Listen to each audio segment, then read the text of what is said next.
What is going on, guys? Welcome back to We Want Picks. My name is Jacob, aka the Freckled Salamander. They're here to bring you my quick pick video for UFC Vegas 95. But before we get into this week's video, we gotta reflect back to last week because I absolutely destroyed. And rumor is, it was kind of a graveyard out there, huh? I don't look at anybody. I don't keep up with anybody, but the little birdies were telling me that a lot of people got killed last week. Not me, not I. I was up over 5 units for premium members. So if you want to become a premium member today, go to WeWantPicks.com. It's only $10 a month. Not last week, not this week, not the week after. $10 a month. Sign up today, and most people are going to be like, oh my God, what about Long in the Week, Jacob? What about Loopy Diniz? Well, guess what? Only one underdog won on the entire card. That was Samantha Hughes, and we bet her in a big way. And Loopy could have won that decision. She, quite frankly, was the second best underdog on the entire card. It is what it is, and this week, I'll be honest, it's a tough week for Lock of the Week, but this isn't the Lock of the Week video. This is the quick pick video. Make sure you like the video. Subscribe if you are new. Let's get right into it. Only 10 fights this week. Not a great card, but we're still going to be making money. Let's get into the action. First fight of the night for UFC Vegas 95. We got Stephanie Luciano versus Talita Alencar, and I'll be honest, I had Talita Alencar in her last fight. We all know what she wants to do. Wants to get to the wrestling, wants to get to the grappling. Once she is there, she has pretty decent control. I don't think she's really a submission threat as much as she should be, given her accolades, given her credentials. This is a rematch. This was a fight on the Contender Series. I believe it ended in a draw. And if you watch that fight, Alencar definitely got the takedowns early, definitely had the control, but just as you saw in her last fight, she starts slowing down like crazy. And once she starts slowing down, she gets absolutely desperate with the wrestling. And she was almost finished in that Contender Series fight if she couldn't hold on for a little bit longer. Luciano, it's very rare that you have a draw versus a wrestler grappler. Had so much control in the first fight, minus 175 for Luciano. I think it's warranted. I believe that even if she does get taken down, she's shown that she can get back to her feet. She won't get submitted. She shows some decent sweeps to be able to get back to her feet. And on the feet, she has a major advantage there. Also with the cardio as well. So I get it. I'm playing Luciano here. If you want to load up on Luciano and maybe play like a hedge with a sub bet for Alencar, I get it. Maybe she can get enough control again to get out that, the 2 rounds of control to be able to win this fight. But I think Luciano is going to make her punish her on the feet. Understands that if she keeps it standing, she will win the fight, get her revenge here. I'm going Luciano. Let's move on to the next one. Next up, we got Jarno versus Youssef Zalal. Youssef Zalal is my absolute dude. Let me put a clip in real quick of me and Youssef Zalal at the Apex. Last time he fought, that is my guy. Love that dude. Hey, my dude. Congratulations, my man. In this matchup, he should be okay. I like Jarno. Jarno was also at the Apex cards. I was rooting for Jarno. Run the clip here. Baby! Got a baby! But if you stay out of a brawling boxing style of matchup with Jarno, that's what he wants to do. He stay in that pocket. He wants to box with you, roll with shots. He's a good boxer. He is improving in the wrestling, in the grappling. He is much tougher than I think people give him credit for. And if he finds a shot in the pocket, that's his best chance to win. But Youssef Zalal is very high level. I know he's got 5 losses. Go look at those losses. He was cut from the UFC before. He is back with a vengeance. He knows how to keep range, keep fights at where he wants to fight. Right? He keeps the range where he wants to fight, to mix in the wrestling, the grappling, and he has been a high-level wrestler, high-level grappler up to this point, and I think that's where he's going to dominate this fight. Keep the range, pitter-patter, not getting these wild boxing exchanges, get those takedowns, get the control, and do what he needs to do. It is absolutely criminal that this fight is not on the main card. I need Youssef Zalal not only out of the Apex, I want him on the main card of a pay-per-view. He is coming back for this 145 title. He went to a decision with Ilya, turned Ilya into a wrestler. I got to go with my guy, Youssef Zalal here. I think the odds are warranted. He should win this fight. Let's move on to the next one. Karl Williams versus Jhonata Diniz. Jhonata Diniz, I've talked about him before. He's supposed to be this high-level, world-class kickboxer, and I don't really see it. I know he's got power, but the way that he gets hit, the way that he throws strikes, I don't see high-level kickboxing. Karl Williams is a guy that has decent striking, will throw power, but he wants to get to the wrestling. Jhonata Diniz has been doing mixed martial arts for just short of like 2 years, 3 years maximum. I can't imagine, no matter how much training he's been going and getting for the counter wrestling and defending takedowns, there is no way that he is going to defend the takedowns from Karl Williams in my mind. The question is Karl Williams going to get tired? He says that he doesn't get tired. He just looks tired. And even if he does get tired, he still goes all in on the wrestling and can still just kind of muscle takedowns even when he gets tired. So Karl Williams, I think he can handle himself on the feet, and he should be able to get the takedowns. Unless Jhonata comes in a little bit surprising takedown defense. But even in the takedown defense, even if he has it, I don't love him as a striker, to be honest with you. He's supposed to be world class. I don't really see it with the hands. I'm going Karl Williams here. But, if this stays standing, Jhonata should win. Theoretically, I'm going to call Williams. Let's move on to the next one. Rosa versus Pannie Kianzad. I'm going Karol Rosa here. Listen, Karol Rosa is a girl that should be better in the striking. If it wants to go to the ground, she should be better in the grappling as well. I know Pannie is supposed to be a decent fighter, 16-8, right? She's kind of well-rounded. She's starting to get exposed even more in the wrestling, in the grappling. I think Karol Rosa wins this fight wherever it goes. I'm thinking about betting her, but this is, I don't see a finish happening, and anything can happen women's MMA. I'm going with the Brazilian Karol Rosa here. Nothing more to be said. She should just be the better fighter. Let's move on to the next one. Barlow versus Nikolay Vera something. Left-handed guy, Danny Barlow. I like him in this fight. I understand the minus 300 odds. I think they've come down slightly.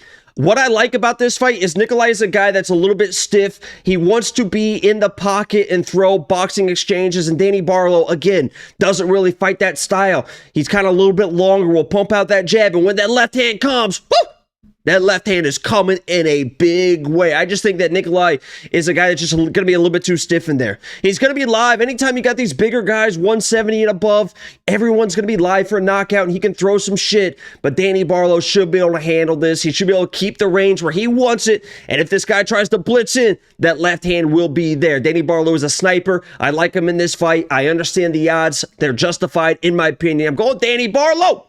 Let's move on to the next one. Next fight, we've got Charalampos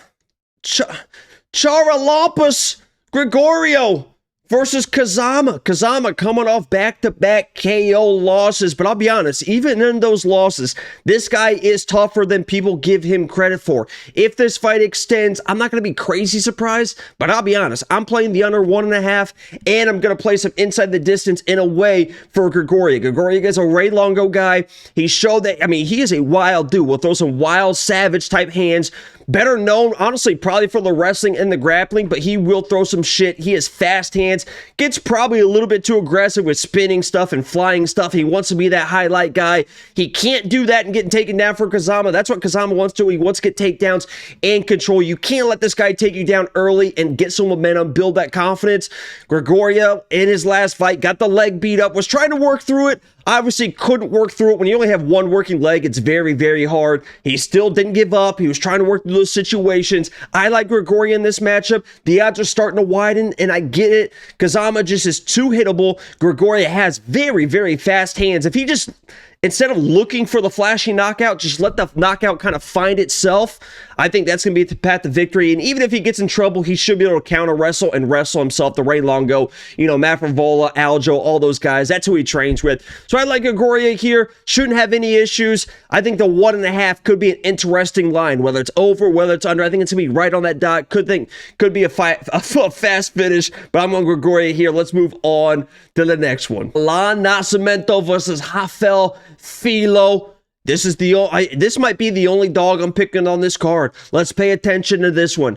Jafel, I think, is going to have the advantage in the striking. This dude's a wild dude, man. He is a wild dude. He is a savage. He says that he thinks he has the heaviest hands in the division. I don't know if that's true, but he is going to be the better striker. And if he pressures Nascimento in this striking and forces those strikes out of Nascimento, because Nascimento's got good wrestling, good grappling, he's a shoot-a-box guy, all that stuff.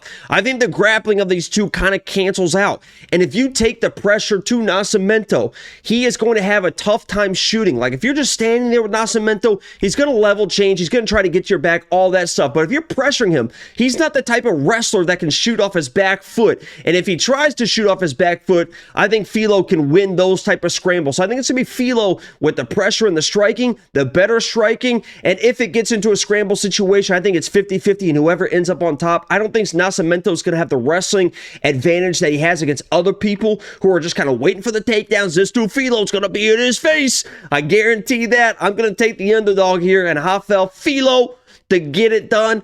But on the ground, if this starts turning wild, I think it's pretty 50-50. I just think Filho can have the pressure, the striking abilities in this fight.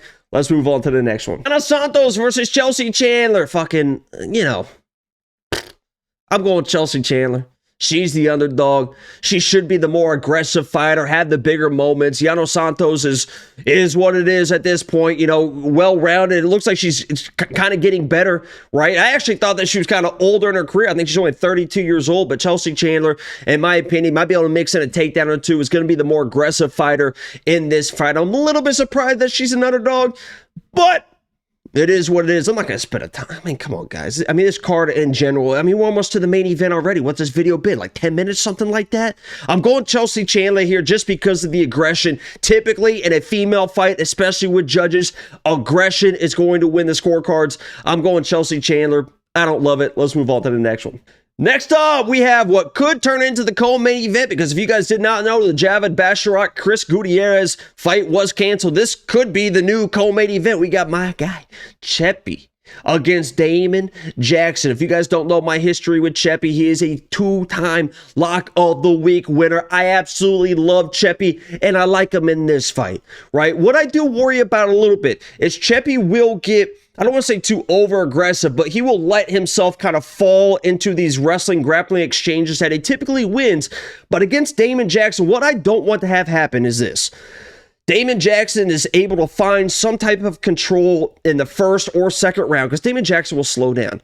If he gets control in the first round and wins that first round, and now Cheppy wins the second round, and this is 1-1 going into the third, and this turns into a dogfight, I still trust Cheppy in a dogfight, but this could also turn into a weird kind of hoping the judges see it the way we see it. Cheppy is the better overall fighter. He's got the leg kicks. He's going to be the better striker. He can hold himself in the wrestling, in the grappling. I understand the odds of being like a minus 200 for Cheppy. I think once they get past minus 250, they'll get a little bit too aggressive, but Cheppy is a guy that's not going to fucking quit on you. He is going to fight for your fucking money. He is a confident dude. He is a super well-rounded dude. He is high-level fights off in the regional scene, in the UFC. This could be his moment to really shine against a Damon Jackson, but Damon Jackson also is a tough dude, man. I know he gets tired, but he is not going to quit from bell to bell. This could turn into a dogfight. This could turn into we're gripping our pearls, hoping for our Cheppy money, but Cheppy should be able to get it done even in a dogfight. If this is clean, it should be a Cheppy fight. A dogfight, it should be a Cheppy fight. As long as he's not getting controlled for 2 rounds and needing a finish late, that's where we're going to run into issues, but I like Cheppy here to get it done. That's my dude. Nothing against Damon Jackson. I respect him. He's burned me before in the past. I know that, but I'm going Cheppy here to get it done. Let's move on to the main event. Main event time. One of the greatest main events we have ever seen in our lifetime. I can't believe they didn't save this for the main event for the Sphere. We got a rematch. Marcin Tybura versus Sergey Spivak. They fought in what, 2020, something like that, and Tybura kind of dusted his ass. If you guys didn't know that, he kind of dusted his ass. So you're asking yourself the question, why the hell is Marcin Tybura the underdog against Sergey Spivak when they fought before, and Tybura not only beat him, but beat him with offensive wrestling? Sergey Spivak is supposed to be the better grappler in this match. I'll be honest.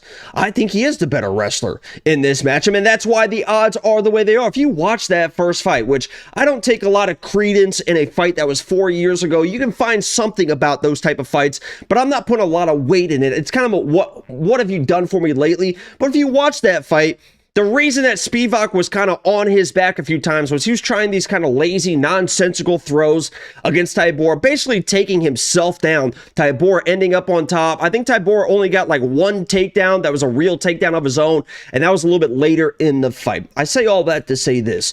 I believe of the two, Sergey Spivak has really improved in the wrestling. If you see him then compared to his last few fights, obviously not the Cyril Gane fight, but the last few fights, he is a completely different fighter. If I'm watching Marcin Tybura, he seems kind of like the same fighter, which there's nothing wrong with that. It's a well-rounded fighter. He's going to have the striking advantage, and if he can stuff the takedowns, he could probably win this fight. But his last fight against Taito Ivasa, he's getting lit up. He has to wrestle. Guy doesn't know how to wrestle. I know Spivak got kind of fucked up and exposed by Gane, but Gane is what it is. I'm going Spivak here. I don't know if I'm gonna. I don't think I'm gonna bet him. I don't love him that much, but we gotta make picks, people. I'm picking every single fight. I'm going Spivak because I do think that his wrestling has gotten better, and he can be able to get the takedowns versus Marcin Tybura.